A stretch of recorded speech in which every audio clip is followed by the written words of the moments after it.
of course, I have a little bit, just I respect this sport, this boxing sport. I want activity, more activity, like maybe 4, okay, minimum 3 times per year fight. Nobody won't fight with me. I think Kell Brook, he has the same problem, like me. Right now I respect him. Yeah, before I think he's small guy. Right now I see he's not small. Same size. Good. Ed, how are you? Wow, it's very easy. It's very big surprise for me. We're the right church. And he going to 160. It's my job. I know my job. I know my situation. I won't fight. It doesn't matter with who. I'm champion. I need just one belt. Kell, he said, I won't fight with you. Yes, of course I'm ready. Of course, impossible going to down like 154 or 147 because I'm champion 160 right now. Just very interesting.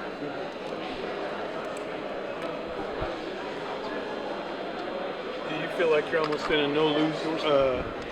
no-win situation? If you happen to lose this fight, people are going to say, "Well, you lost to a smaller guy. What's the problem?" You know what? I remember history.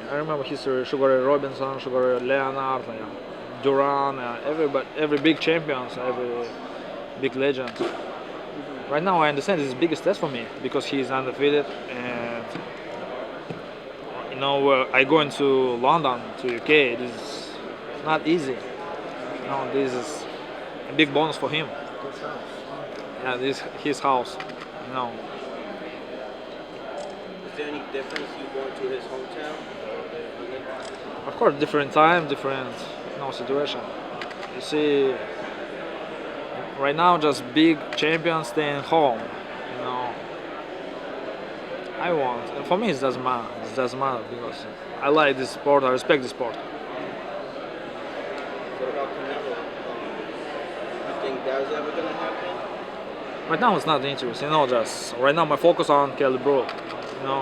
Canelo, hopefully, is next. Tom, can you speak about how the deal came together a little bit for the media?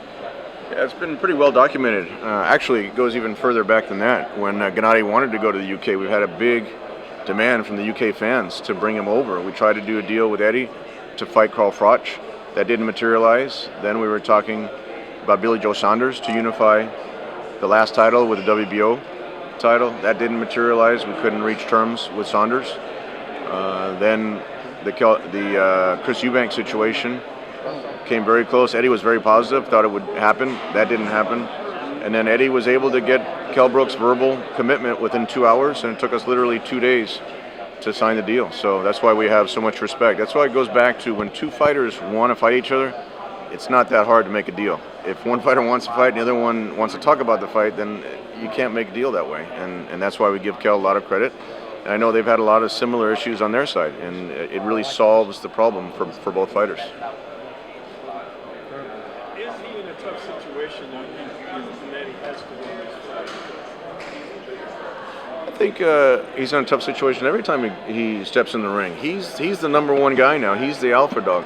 He's the top middleweight champion with, look, you have 4 middleweight titles there. So everyone's going to come to the top of their game to try to beat him that night. If he has one off night, look what happened to Vladimir Klitschko. He was dominant for so long. He had one bad night and he lost all of his titles to Tyson Fury. And the same thing could happen to Gennady. And so if he has a bad night, he had the flu when he fought Rosado here in New York.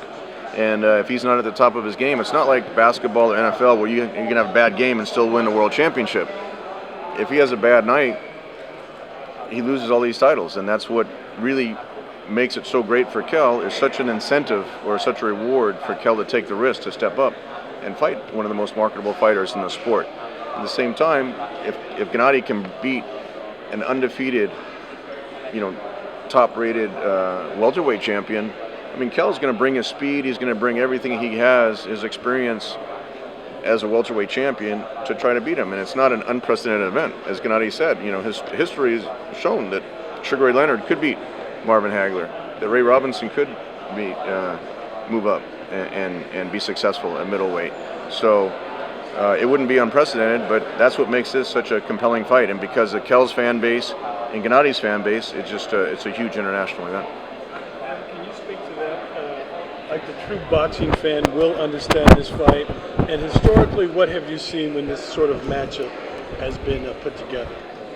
I think historically the difference has been the speed that the welterweight or the smaller man brings up.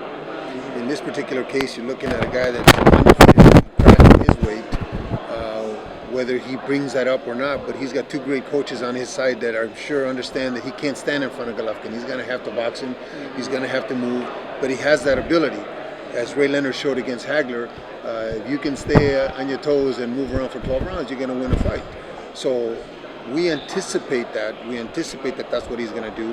And as Leonard proved in the Hagler fight, it's very possible. It's very possible to win a decision.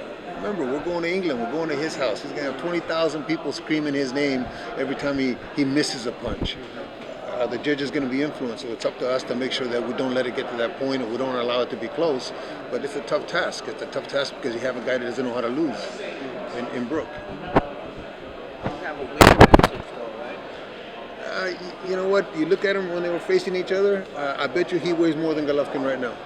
So by the time fight time comes off, he's going to be weighing 72, 73, and Golovkin will be around 69, 70. So the weight advantage, I don't think is relevant in this case because he is a big guy. They're about the same height.